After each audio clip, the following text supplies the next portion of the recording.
lack of faith. This is the way. Truth is, I am Iron Man. Tells me you're relentless.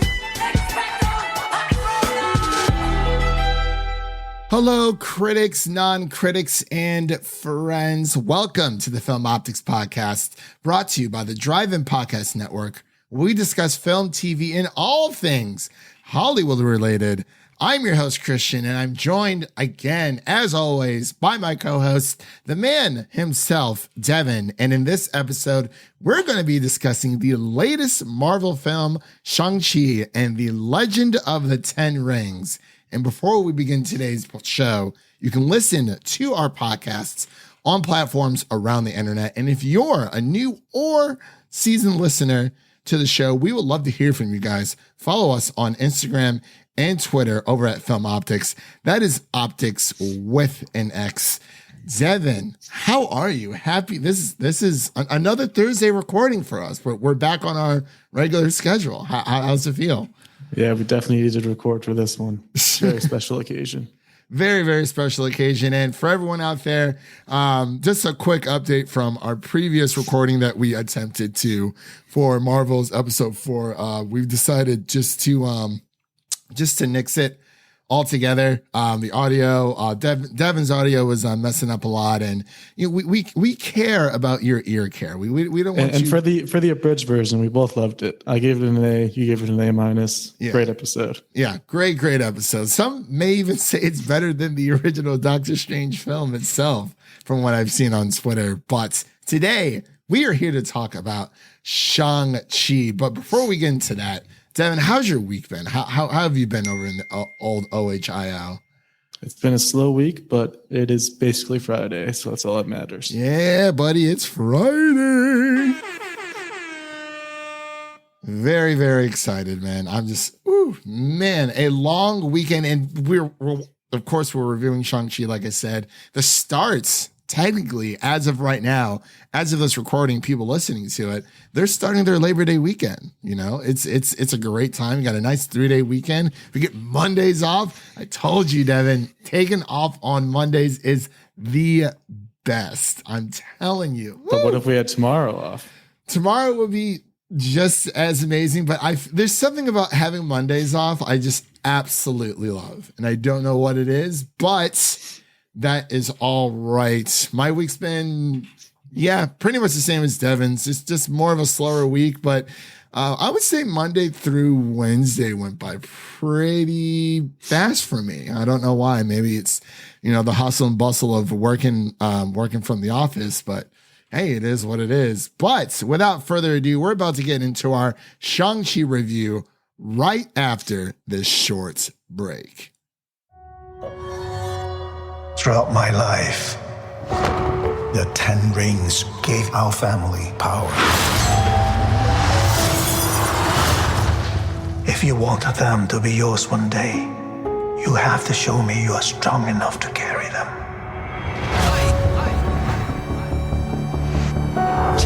You are a product of all who came before you. The legacy of your family. You are your mother. And whether you like it or not, you are also your father.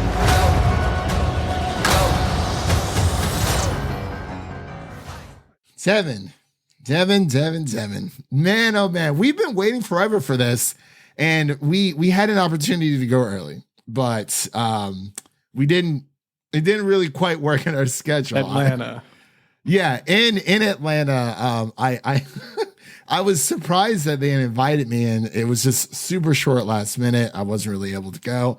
I was like, well, Devin, you want to come down? And he's like, in Atlanta. I'm like, hey man, it's and it was a Tuesday. Yeah. A lot of in-person screenings happen like Tuesday, Wednesday. Unfortunately, they do not happen towards the end of the week, which I kind of wish they would change, because Atlanta for me is about a 3.5 hour drive, which isn't terrible. But for Devin, driving down 8 hours to Nashville and then driving another 3 hours, that can definitely take your toll. Well, I'm telling you, man, if I ever get a Dune review, if I ever get a Dune screener, I will be driving there. I don't care who's coming with me. I'll go all by myself, but oh, it's all right. But yeah, so we're here to talk about Shang-Chi and the Legend of the Ten Rings. As always, we're going to be diving in to our non-spoiler section first, and then we're going to get into our spoiler section after you hear this little boy. So yeah, we'll get into our initial reactions as always, and then we're going to get into, ooh, man, I can't wait to get into the weeds for this one. Devin, I want to pass it off to you as I usually always do, because I'm just so hyped right now, and I'm a little bit winded. I've been talking here for about 6 minutes, so I'm going to pass the mic over to Devin for him to give his initial thoughts on the film. Oh boy, the world building. We are in it and ready to win it. I mean, that was a great ride all the way through. I definitely say it's the best origin story since Black Panther, I guess. I'm trying to think of all the origin stories they've had to go through. Black Panther blew everyone away, and I think this one's right up there with it. I mean, the characters are great. We got another great villain to add to the list here, and Wang Wu. Simu Liu is great as Shang-Chi, or Sean, I guess you can call him. Yeah. Awkwafina was funny. She had quite a few good one-liners in there. His sister had a much bigger role than I would have expected, and it was very much so welcomed. And just all the way through, there was a lot of mystical elements that weren't expected. There were some great fight scenes, like exhilarating stuff, I'd say. Yeah. Devin, I'm telling you, man, I'm right there with you. And the director, Destin Cretton, he did a fantastic job bringing. Yeah, he did Short Term 12. He did. You see, Devin, Marvel knows how to pick them. If you haven't seen Short Term 12, by the way, that movie is stacked with like just amazing actors, and the story is really, really good. So if you haven't seen it, definitely pick it up on Blu-ray. I'm not sure if it's on a streaming service or not, but definitely check it out if you have the chance for Short Term 12. And the mid-credit scene in this movie might have a bit of a connection there. Yeah, definitely. So this isn't much of a spoiler, but if you haven't seen it and you want to stay after the credits, there are 2 post credits. There is a mid-credit, which I did not know. Yeah, IMDb lied to me. IMDb starting to catch up to us, man. I'm not entirely sure, but I had to double check my sources. Okay, I just texted Leo. I'm like, hey, you saw the film like a little bit ago, so what up with that? And he was like, yeah. So it's more just it's 2 credit scenes. There's the mid credit, and then there's the after credit scene. It's like, okay, cool, because the mid credit comes a little bit faster than we think, and then there's the end credit, which we'll definitely get into. But to give my initial reactions, I really think this reinvents the Marvel formula. I know a lot of people have been looking for that for a lot of movies. I didn't necessarily think that the formula works, but I am glad that this movie really stands out. And I would agree with you, Devin. This is probably one of the best origin film or origin story movies we've gotten from superhero genre thus far. It's been a while since we've had an origin.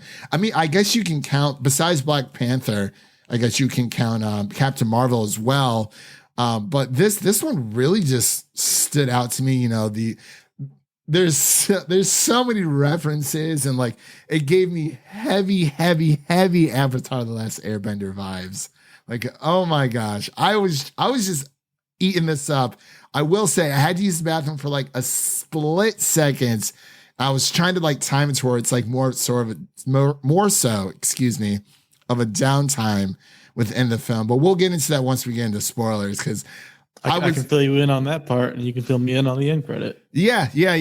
There, I'll see. Devin didn't even stay for the end credit scene. What kind of critic is he? No, I understand, but like I was talking to the people next to me. They're like, yeah, like a few of our friends saw it earlier. I was like, yeah, so did mine. I was just, double checking my sources. I didn't want to be like, oh yeah, well the guy next to me said there's one. I'm like, it is what it is. But yeah, this movie has a lot of heart, like you said, a lot of mystical elements, and just a lot of surprising moments that I just didn't expect. And the way that the villain, the Mandarin, Shang-Chi's father, which they kind of talk about that in Well, the. they never really called him they never really called him the Mandarin. Yeah, He kind of just went by Wenwu. Yeah, Wenwu. But we'll definitely get into the Mandarin here in a bit. But there's a nice character redemption going on. A very, very nice. A few, I would say, definitely. It was just breathtaking, and I'm really glad that Marvel kind of stuck to their guns and released this on as of today. Early Thursday showing September 2nd and September 3rd. I will say it is a bit of a bummer that for people who don't feel comfortable going to the theaters because of friends, family, and other loved ones, or it's for the simple fact that, with their physical impairments, I guess you could say, or disabilities. I'm not sure that's exactly the right word to use, but those who are not able-bodied were not able to go to the theaters. So, this is only in theaters. There is no Disney Plus premiere access, whatnot. I think my theater was pretty full. What about yours, Devin? I don't think there were many empty seats at all.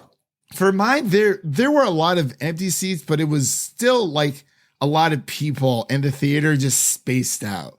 So like if I had to guess, it was about probably a good 35 to 40 people in my theater. I did not see this in IMAX. This is filmed for IMAX, so I'm definitely going to go back and see it in IMAX over the weekend. It's just, we had to go to the standard viewing to get our review out for all you lovely listeners out there, because we love you guys so much.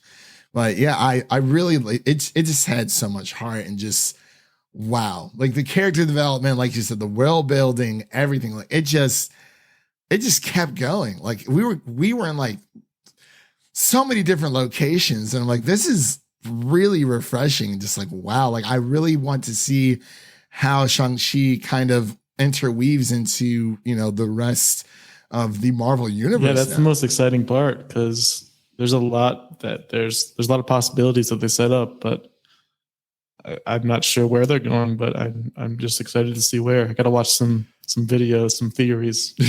I need you need a Rockstar. I need new rock stars. New Rockstar, heavy spoiler.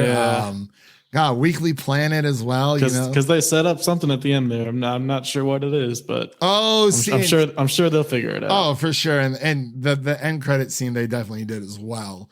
I like having that feeling back of if you see an end credit scene and you don't know exactly what it is, but it's still exciting. Yeah, I will. Sorry, go ahead.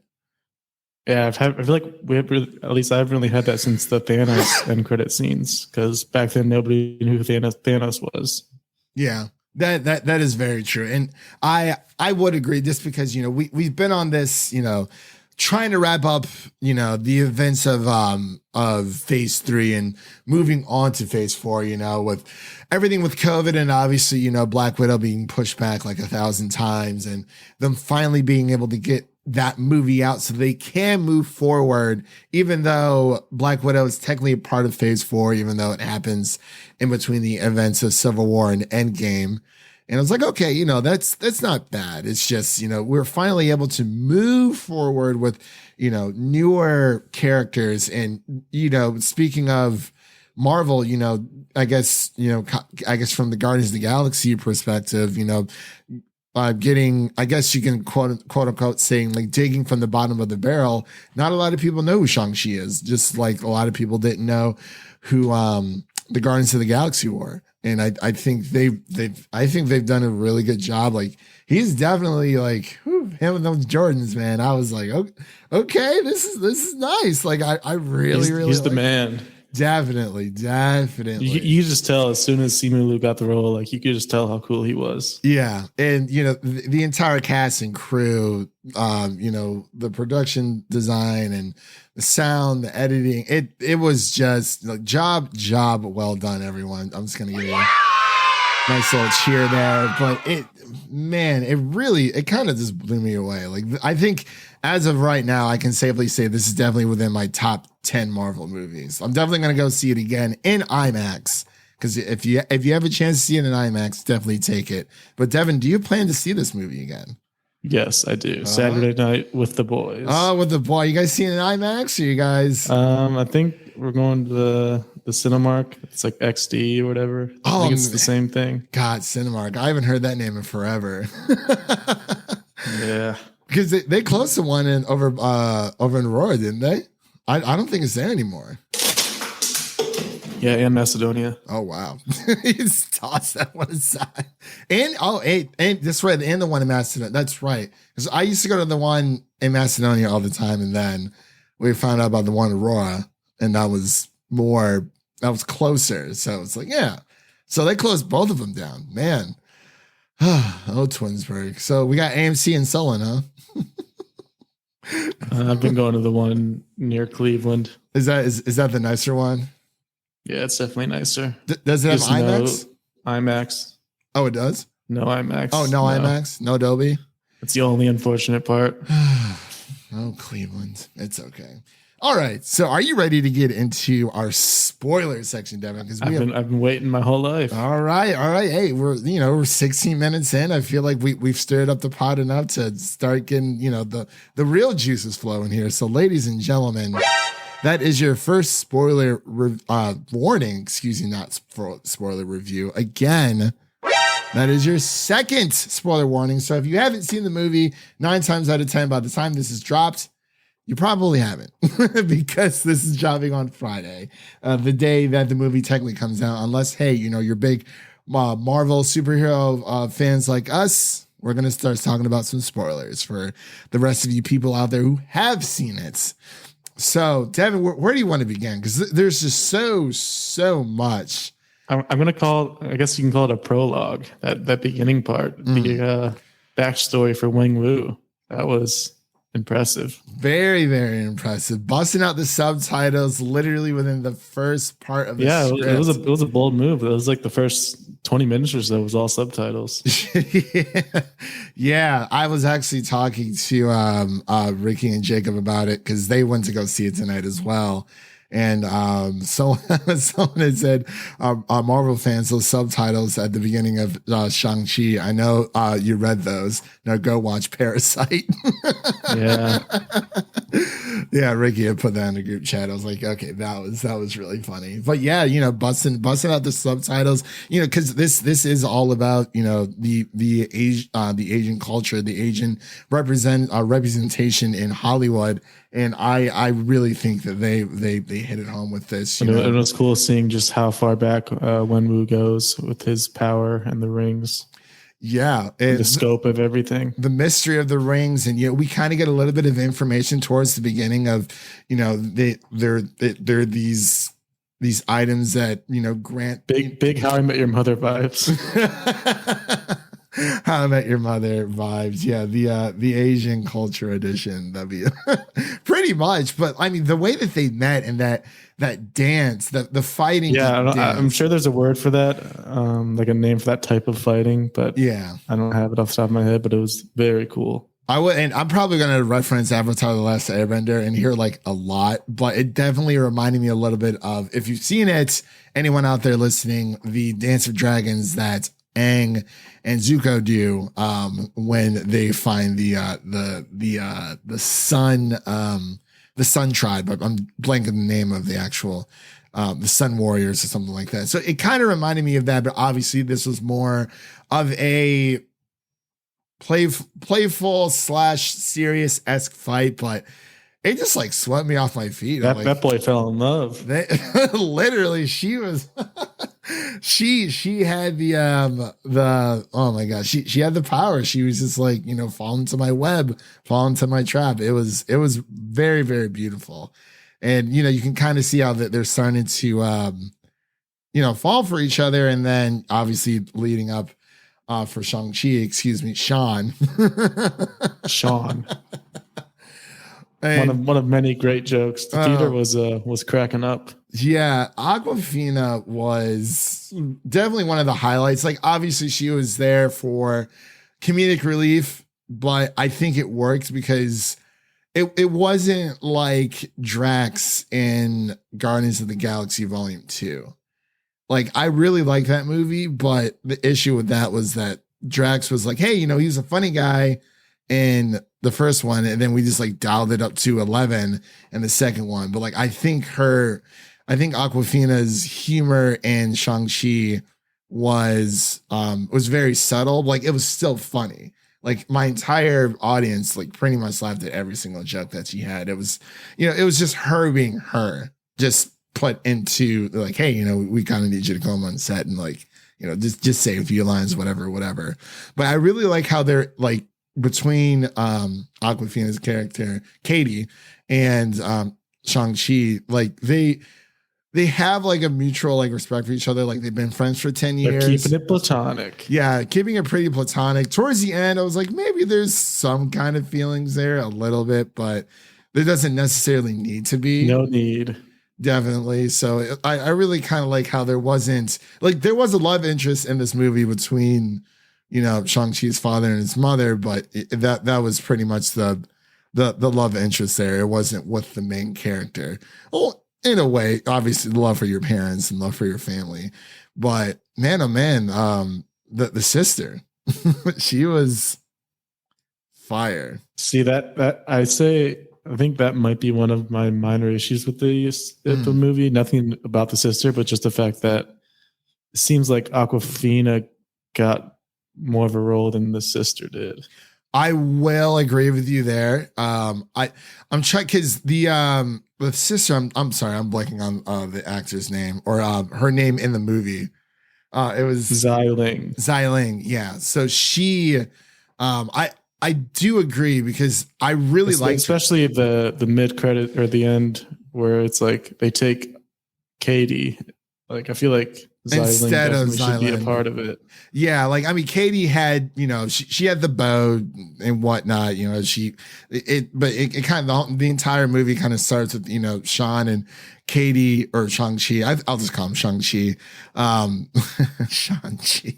Sorry, I was goofing out about something, but they're not like deadbeats or anything. Like they have a lot of potential, but they're working in a parking as valets. Yeah, they're deadbeats. Yeah, in a way. But I do agree. And then Katie's family is just like, what are you guys doing? Come on. Well, like for a second, I thought they were kind of like low key dating for like a minute because for like maybe like a minute or two, it seemed that way. And then when Katie's grandmother said like, oh, like when are you guys gonna get married?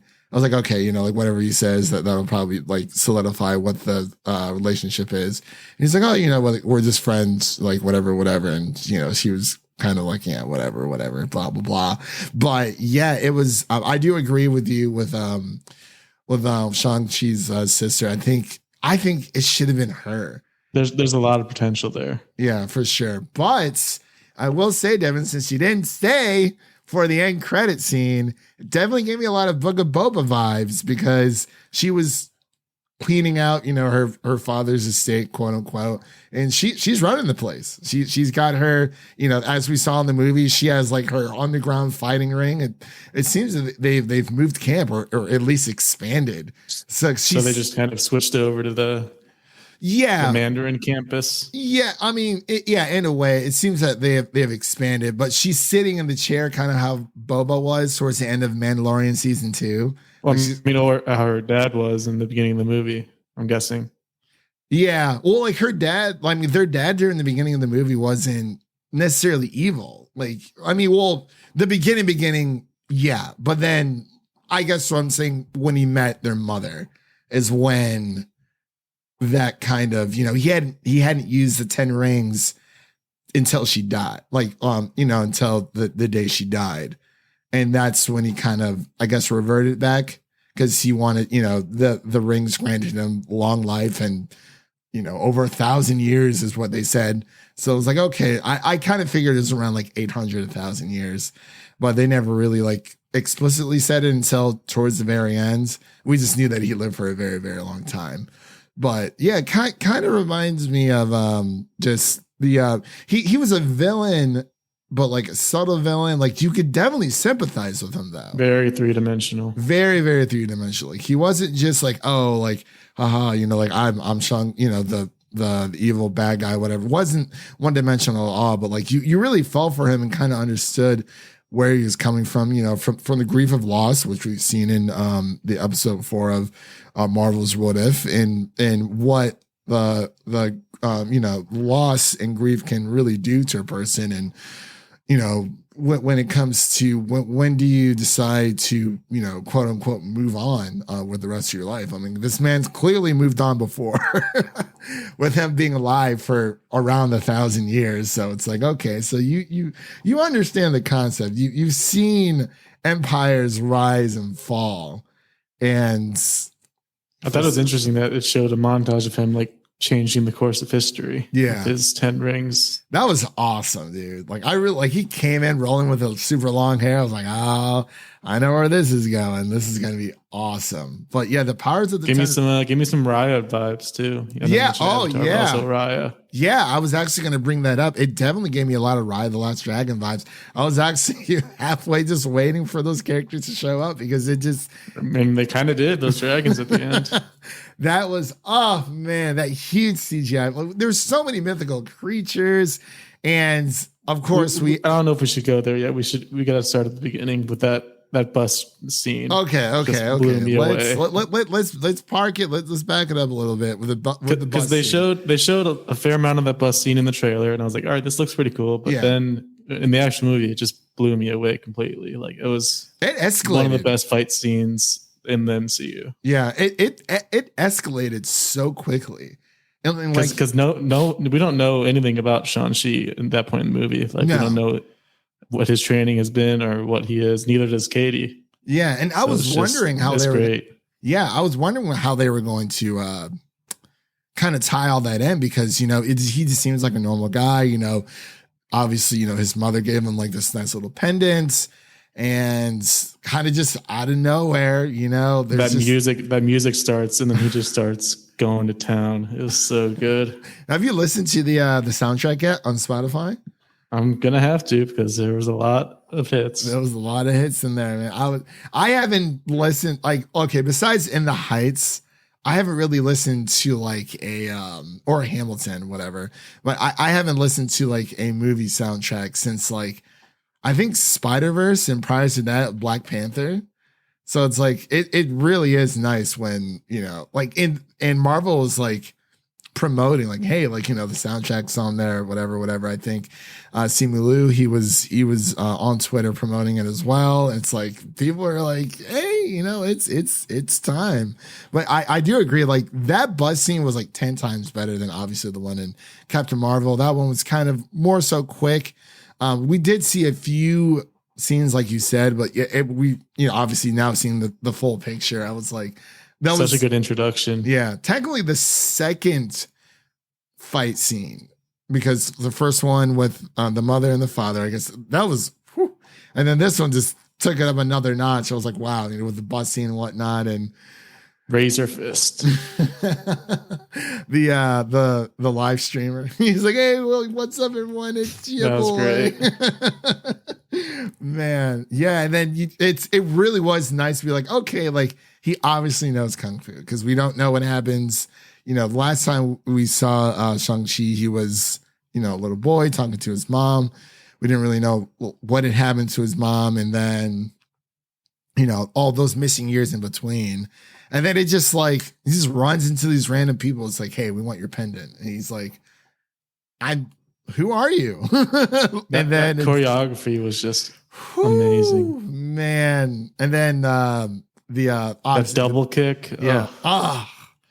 And I'm really glad they didn't show too much. Like, I feel like they showed a lot of the same scenes throughout the marketing. So I really, really. Yeah, they kept a good amount under wraps. Yeah. They did a good job. A good amount under wraps, like a really, really good amount. So, it was amazing. And then, the bus scene kind of catapults into, we're learning all this information, same as Katie, and, that he has a sister and, she's in trouble. I just love that Katie is our perspective as a character. Yeah. Those are always the best to have. Especially for an origin story. Mm-hmm. I'm not she's sure. confused the whole time, just like we're just trying to figure it out. And like her reactions to everything, it's like literally everything the audience is thinking of. I mean, I'm not sure if Katie is a part of the comics or not, but even if she isn't, like that's a really good way how they sort of just like you see, that person is like our eyes and ears are experiencing everything way better than what they did for Mortal Kombat. That was just, I mean, it's smart to do that. It's just there's a way to execute. It was well executed here in Shang-Chi. And then, when that fight scene from the bus scene kind of moves us over to the underground scene. So cool. We see Wong and Abomination facing off. Abomination looks amazing. Like out of nowhere, he glowed up. Yeah, he's got scales now. Yeah, I was gonna say nice little gills there. I was like, ooh, he's amphibious. I like that. I like that a lot. And we don't. It's just fast. It's fascinating. Like, is Wong just like trying to get some extra side cash? Is that all this is, or is there some other reason for it? Maybe because in the Spider-Man No Way Home trailer, we do see him packing up to go somewhere. So maybe he's headed over to So they went from San Francisco to, was it somewhere in China or was it? Yeah. I don't remember the name, but yeah, I can't remember the name either. And it was, obviously the dark web underground, like fighting ring where there's all these like huge bets going on. And I love the Ronnie Chang appearance too. He was hilarious when he first greeted them. He was like, "Hey, busboy." Yeah. He was like, you are the driver. She was like, "What? Oh, you know who I am." It's like, that was so well put together. And seeing, obviously we knew Wong was there, but like, seeing him in action and apparently he knows Abomination because they're hanging out. He's training him and whatnot. And, that the postcard leads them over to China to where his sister is because she has the other pendant and, they haven't seen each other in forever. A lot of inner family turmoil here. It is a shadow of what a family once was, almost as I'm just going to bring up Game of Thrones because it's kind of like the Starks in a way, during the beginning, they were happy, they were together. And then it's like this one event that kind of just splits them all up and they don't really see each other for a very long time. Obviously with Shang-Chi, it's the death of their mother. So definitely she was, the glue that held them together, the best of them in a way. And then, the father kind of grieving in his own way and starting to kind of, I guess you can say, sink back into his old ways. And, them going to the underground fighting ring and, us finally meeting Shang-Chi's sister. And she was she was kicking some butt, dude. She was like, if you're not going to train me, if our dad's not going to train me, I'll just do it myself. Create my own underground. I was going to ask you, how did you like how they handled the flashbacks? I feel like they sprinkled it pretty nice. Usually flashbacks can get annoying, but this was very effective because it just kind of set the tone emotionally for what the movie was going for very well. Yeah, there's a lot of it, but it was well placed. Right. Yeah. They easily could have, I guess, could have had like a prologue, with everything with their father meaning their mother. And then, the death, us telling about the death. But that's actually what I wanted to talk to you about. So during the small tidbit that I missed, because I had to use the bathroom, which is weird. I used the bathroom before and I was like, yeah, I'm good. And then kind of just snuck up on me. I was only gone for like maybe a good 2-3 minutes. But I left when Shang-Chi's father was hearing the voices of their mother. And he was kind of like sitting in the chair at his estate. And then it came back. It was a flashback when there was like a bunch of men and then their mother died. What happened? Like, how did their mother die? Because... So those men were looking to get some kind of payment back from when he was still doing 10 rings shenanigans. So they were just coming to get that. And he wasn't there for some reason. They never really explained where he was, but he wasn't there. And the mother was protecting the kids and ended up dying. Okay, so they infiltrated the state and so she was ultimately the payment because, okay, that makes, it was just that small little part. I was like, okay, so the rest, I mean, obviously, like I didn't really have like too much context missing because they kind of like re-explained. I was like, okay, I knew she died. There was like a bunch of like dudes in black. So it was because of the actions of their father prior. Yeah, before he hung up the rings. Okay. So that makes sense. Yeah, it was just, oh man. And that was pretty powerful because I thought at first I was like, okay, like she died. They said that she passed away. I thought it was just because of old age, because obviously the father, his father was going to outlive her anyway. And then it's like, oh, well, that makes a lot more sense. Kind of like Omni-Man. Maybe it was just a pet situation. Oh, dude, don't get me started. I want to rewatch that again. Oh man, he never got it. He never got as evil as Omni-Man. It seems like, but no, he didn't. He was pretty bad, but he definitely had some remorse there towards the end because you could hear that he was definitely just a broken man looking, longing to, see his wife again, and his father essentially blaming how old was he at the time? Like 8, 14, like 8 or something. Yeah, well, 14 is when he went on his first assassination. Yeah, when he did his first murder. Yeah, and then which was an interesting reveal. That was awesome because, like, not only do we see that, we see Shang-Chi's father, throughout the movie. He blames his son for not protecting their mother, and it's like this kid was like 8 years old. He didn't begin his training until after his family, not his family, but his mother passed away.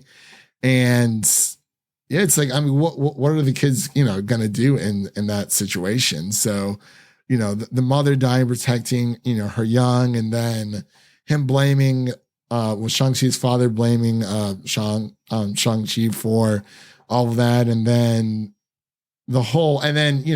Shang-Chi blaming his father as well, not just the father blaming Shang-Chi. So it's like there's a lot of, I guess you could say, blame kind of sprinkled around, and then he goes on his first assassination mission, and his sister doesn't want him to go. He's like, I'll only be gone for 3 days because nope.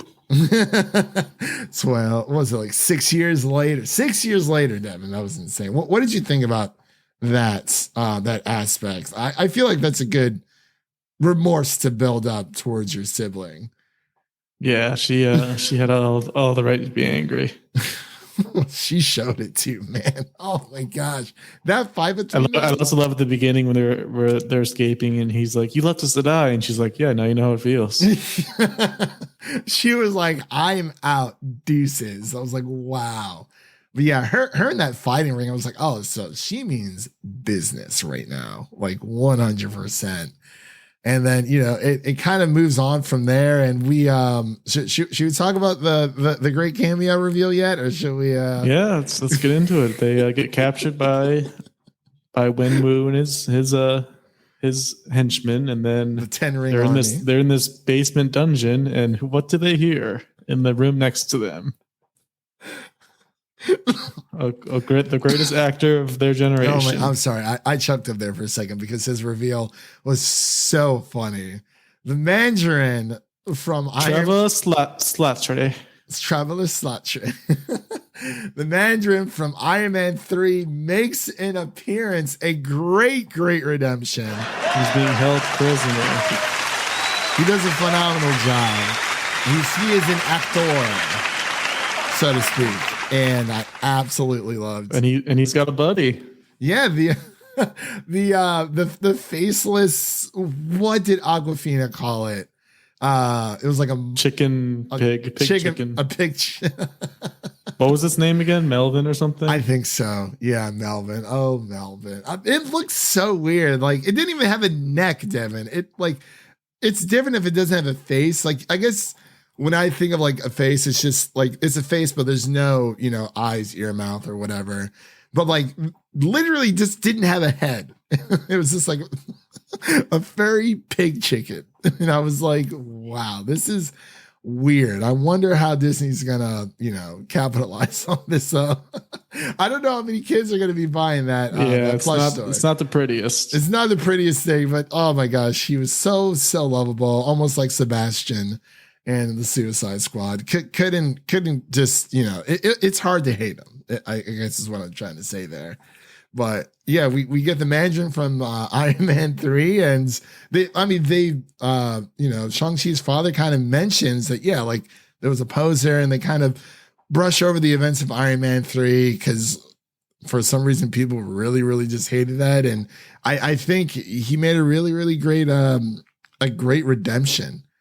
And it kind of just goes from there. We find out that, the mother gave up her powers, I guess her wind powers, leaving her society to, raise a family, and her showing that she didn't really regret that. And there's this whole secret society from and then we travel to the Hoenn region.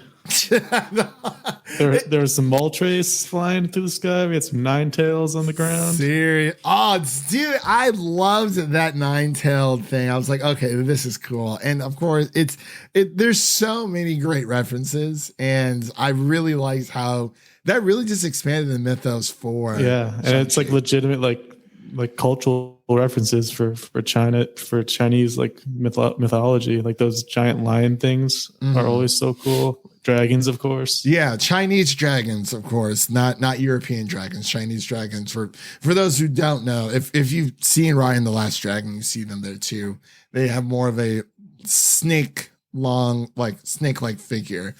With like European dragons, it's more, either like the all fours and then the wings, or kind of like how they are in Game of Thrones, where the wings are like attached to their arms. So those are more of the European dragon style. But yeah, we go there. We meet the auntie of the family, another auntie we see in this. And she was in I think she was in Last Christmas. She's in everything. She is in everything.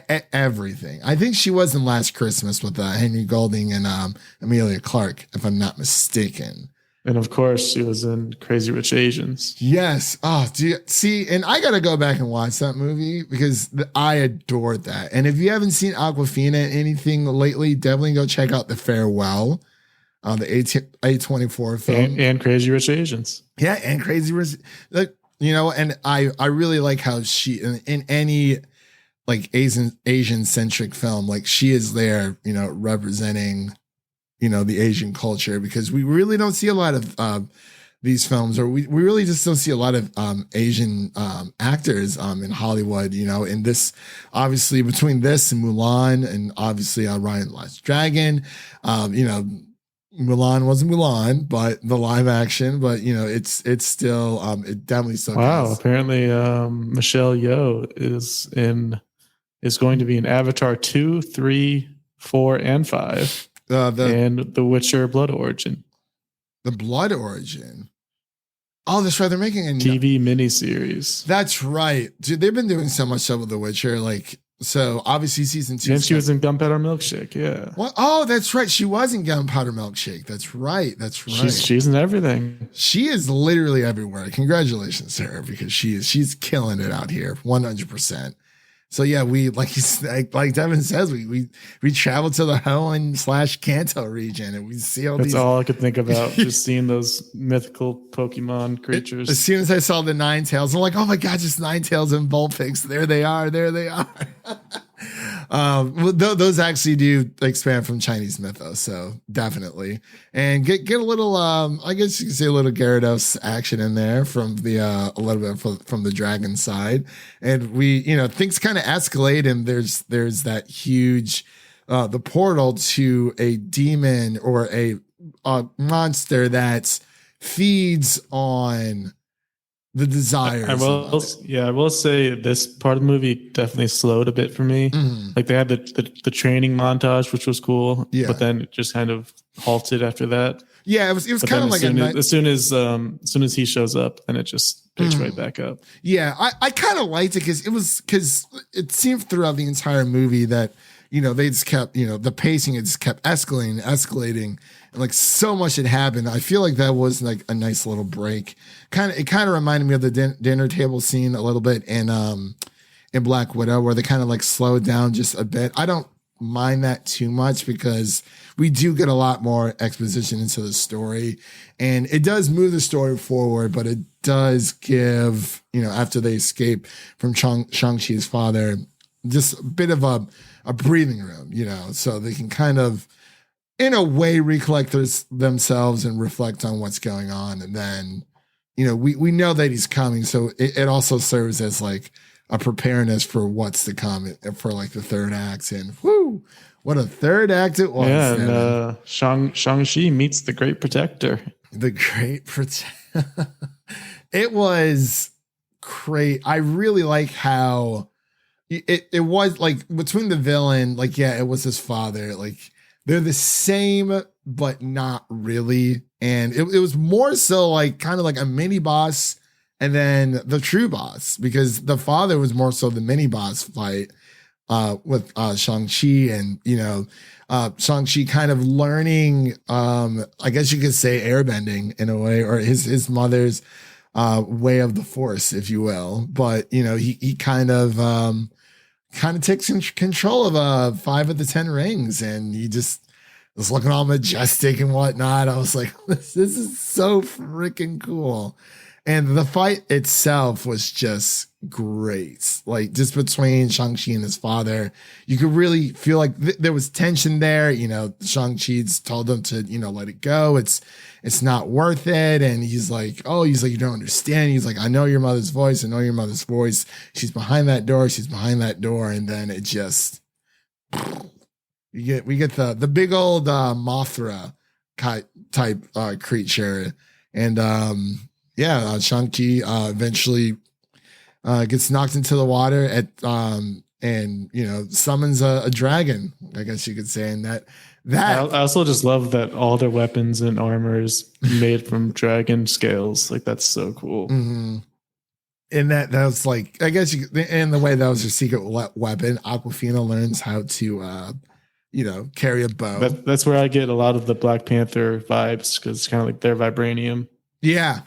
Yeah, and we actually learn during the first post-credit scene that the rings are not vibranium, so they don't know what it is, but it seems like there's a homing beacon as well. And I really love how, sorry, it looks like you were going to say something. I'm doing a quick Google search. Oh, I see. Oh, he turned off the you turned off the noise cancellation. It's all good. It's all good. But yeah, I really like how I guess the duality of with Shang-Chi and not letting his sister go once they're about to defeat the big bad. And he let her go once. I think I might have a theory about that mid-credit scene now. All right, well let's hear it, Devin. Just give it to us. I think the 10 rings and the homing beacon are coming from Fin Fang Foom. Who's Fin Fang Foom? A shape-shifting alien being from the world of Kakaranthra in the Maklu system of the Greater Magellanic Cloud. He resembles a somewhat anthropomorphic Chinese dragon. I actually thought it was going to set up Secret Wars, but that sounds way more interesting. But yeah, I've heard him mentioned before as possibly being in this movie, so it would make sense if they set up for him in the future. He's just kind of this giant space dragon. That sounds awesome. That sounds freaking awesome. Yeah, that's a very interesting point, because I was trying to figure it out, but obviously it that mid-credit scene really just got me super, super excited. Okay, yeah. In the comics, the Mandarin got the 10 rings from him in the first place. That actually makes sense, because they never really explain where the 10 rings came from. He just kind of stumbled across them one day and started this entire changing the course of history. So that's always fun. But yeah, I guess back to, the sister brotherly, bond that they're trying to rekindle in a way. And actually moving forward to the end credit scene up towards the very, very end.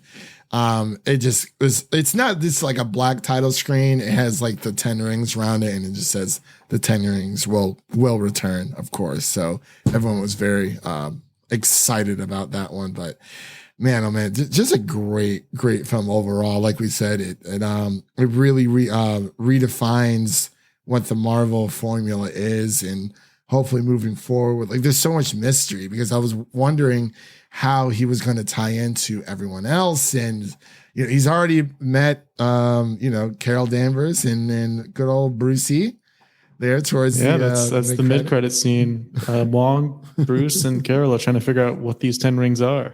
And I really like... That's an interesting trio there. I was trying to figure out what they all had in common, what they were doing. Yeah. I guess they're just like the brains of the operation. And where does this take place within, I guess since, they're also setting up the multiverse. So like, where does that all take place? And of course, Wong, I'm sure that Shang-Chi is going to probably run into Doctor Strange first. Yeah, of course, Doctor Strange is absent again. Yeah. This dude is very inconsistent. Very inconsistent, but I feel like he's there. He's due to do favors for young Peter Parker, but he won't intervene when the multiverse is being broken or 10 rings are being created and doing crazy things. Well, now he'll help out a teenager. Well, now we don't really necessarily know if that is Doctor Strange or not. I have a feeling that it's not. I don't think it is. I don't think there's got to be an explanation as to what he's doing. Because there's no within that. Of course, we keep going back to Spider-Man in front of a Shang-Chi review, but yeah, we really don't know what the full context is. Was it the wish that brought that sparked the multiverse on that side? We really don't know, but I think that trailer really does a great job of kind of just condensing everything and not showing too much. And so did the Shang-Chi trailer as well. I don't feel like they showed a lot. It was very just tight and consistent.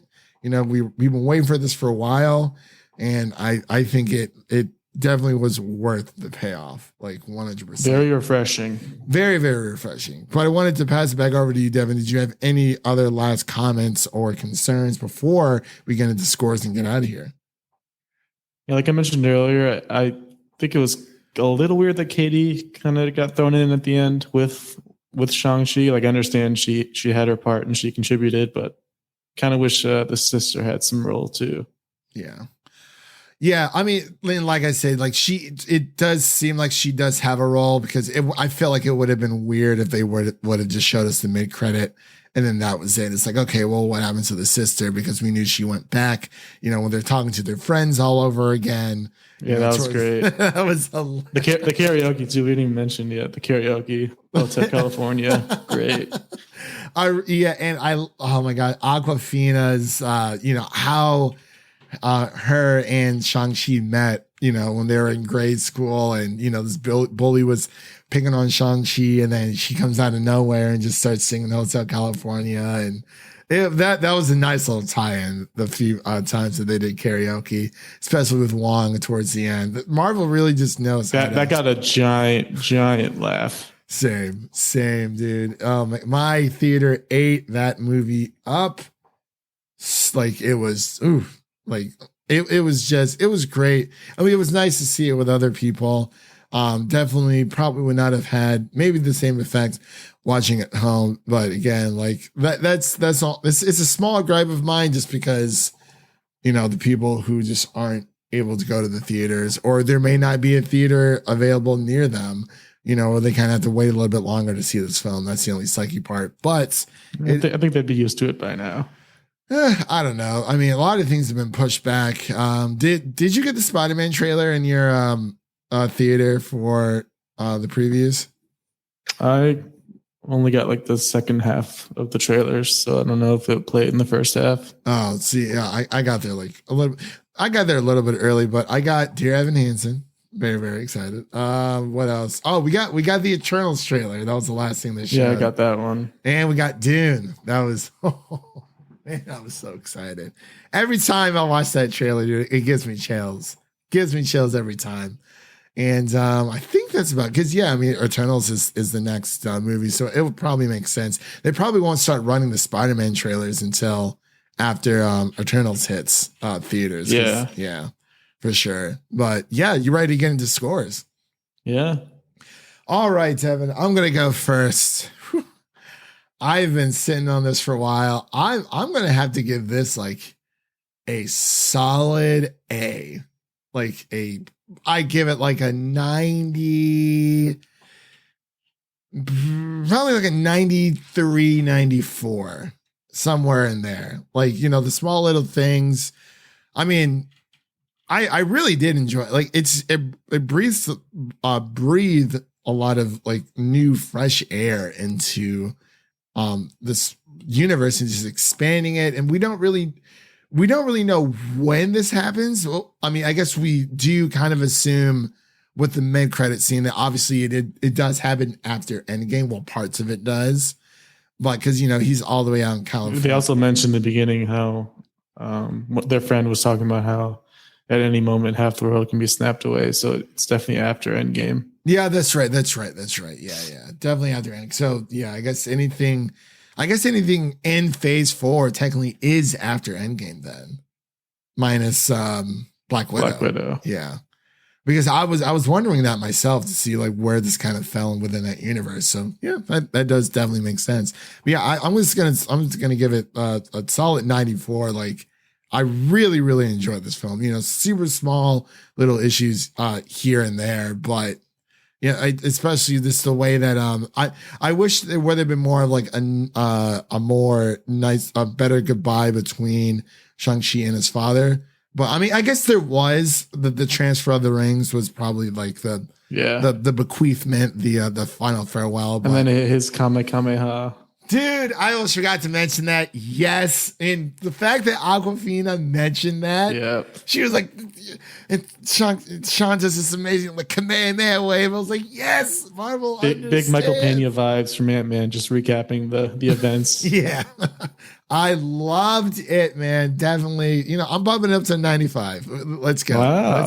Let's go. 95. There we go. What about you? I was gonna go with a solid A-, like 91 area. Just had a couple issues where it kind of slowed down a little bit, and I feel like the sister didn't get as much love as she should have, but maybe there's potential in the future. Yeah. Well, like I said, man, like the end credit scene, gave me the big Book of Boba like end credit scene vibes. Also, the Death Dealer guy, the masked like henchman, like the main henchman for him. He was really cool. He was really cool, but then he just kind of died. Yeah, we didn't see what he looked like, did we? No. Okay, and I was wondering if they actually showed, because I was wondering what he looked like. He was really cool. Yeah, he was. Shang-Chi almost killed him. He was like, ooh, all those times during trading, like all those little whips and stuff. I'm like, oh, he remembers. Yeah, I definitely wish we would have seen a little bit more of him. But yes, I feel like the sister should have been the one to go with Shang-Chi as well.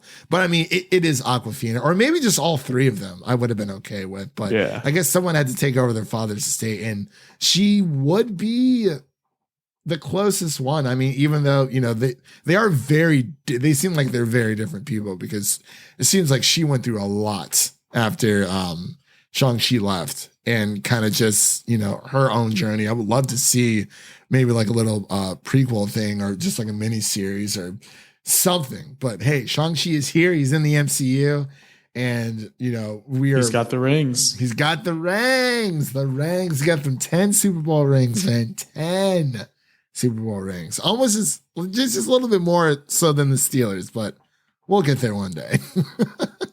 And the Patriots, you gotta. He has more than Tom Brady. He has more than. There we go. Hey. For now. There we go. So yeah, that pretty much concludes our review of Shang-Chi and the Legend of the Ten Rings. As you can tell, we absolutely adored it. And that was a solid hour. We really dove into that one. I didn't think we were going to. I mean, yeah. Usually that was. I mean, this one was a special occasion, because this truly is the first. Momentous. It's momentous. It truly is the first. Like, I mean, yeah, we had Black Widow, but like this is the first like original Phase 4 film we have gotten. And, you know, hopefully, I mean, Eternals looks amazing. And we're getting, Marvel fans are eating good, man. Yeah, as long as Spider-Man doesn't get pushed. I have a feeling that Spider-Man, that Sony is going to be looking at the Shang-Chi numbers in the theaters to see if they're going to push it back or not. That's what I think. I will, like, honestly, like, push back Miss Marvel or Hawkeye, like one of the shows, but please do not push back Spider-Man. Within these past 2 years. It's Sony we're talking about. I know. Just push back Venom. Like, it doesn't, just push it back. If you're going to push anything back, it needs to be Venom. You already pushed back Morbius. You had no problem pushing that back. Push back Venom. Do not push back Spider-Man, Sony. Please. Like, that would literally, that would probably ruin my year for film. I mean, like, yeah, we still have Dune, but I mean, like that, because Spider-Man, like, that is the perfect Christmas movie, man. People are going to be like, I mean, I'm not saying everyone's going to be going to the theaters, but like people are going to be coming out for that because it is Spider-Man. And I think if they keep pushing that back, because we don't really know when things are going to go back to quote unquote normal. I feel like the world kind of got ahead of itself with saying, kind of just acting like things were going back to normal when they really, really weren't. And now we're kind of back where we were, you know, all of Paramount's films are being pushed back. Clifford the Big Red Dog. I know it's not a big loss, but I mean, you are starting to see that effect again, and you're starting to see that with a lot of industries. And it's like, I'm really praying that they don't move Spider-Man, man. Like that is the one thing. Give us something to look forward to towards the end of this year, please, Sony. I beg of you. But let's get out of here, Devin. Really quick, what's coming up on the podcast? We have our Coda review that will be dropping this coming up week. As I mentioned before, actually, no, I didn't mention this before because we didn't release our episode 4 review of What If, but I will be going out of town next week. So we're going to be doing a few bulk reviews for you guys. So of course, you're going to be listening to this or Shang-Chi review. And then we have our Coda review that will be dropping, excuse me, that would probably be dropping either on Tuesday or Wednesday of next week, which would be either the 7th or the 8th. And then we also are going to be doing a nice little a draft series that we've been working up here on Film Optix called Film Optix Draft Series. So it's pretty much just going to be our draft series of we're going to be covering TV shows. All through and all out, all genres and whatnot. It's going to be 4 people kind of just doing more of a battle royale, you know, seeing who comes out on top, first, second, third, and fourth place. You know, we're going to have our teams of 5. So that's going to be a lot of fun. We're going to have Leo and from Geekly Goods and Amanda from AMX NDA Reviews joining us. So, you know, welcome to the Thunderdome, baby. It's going to be a lot of fun. That'll be dropping sometime later next week as well while I am MIA. So don't worry. We definitely have some content for you guys coming next week. And that being said, for Marvel's What If, since we didn't do an episode 4 review, like we said, we just did a small little review of, you know, our initial reactions. It was great, good stuff. Love Doctor Strange. But since we won't be here next week to cover episode 5, once episode 6 comes out, which is, I believe, the week of the 15th on Wednesday, we'll do like a double feature review of episode 5 and episode 6 within one episode for you guys. So that's pretty much everything we have coming up. You know, Dear Evan Hansen, I'm sure, hopefully we'll get into that because I'm very, very excited for that one. But yeah, look forward to our Coda review and our Film Optix draft series that will be dropping next week as well. So Devin, let's get out of here. We've been chatting here for a bit. And it's time to go to bed. We got one more day of work ahead of us. So let's get to that so we can get to the holiday weekend. And we hope you all have a safe Labor Day weekend. And we'll see you guys next time. And that's a wrap for today. Thank you all for listening. And if you enjoy the show, leave us a 5-star rating and review on Apple Podcasts and follow us on Twitter and Instagram to stay in the know. That was Devin. My name is Christian, and we'll see you guys next time. Peace.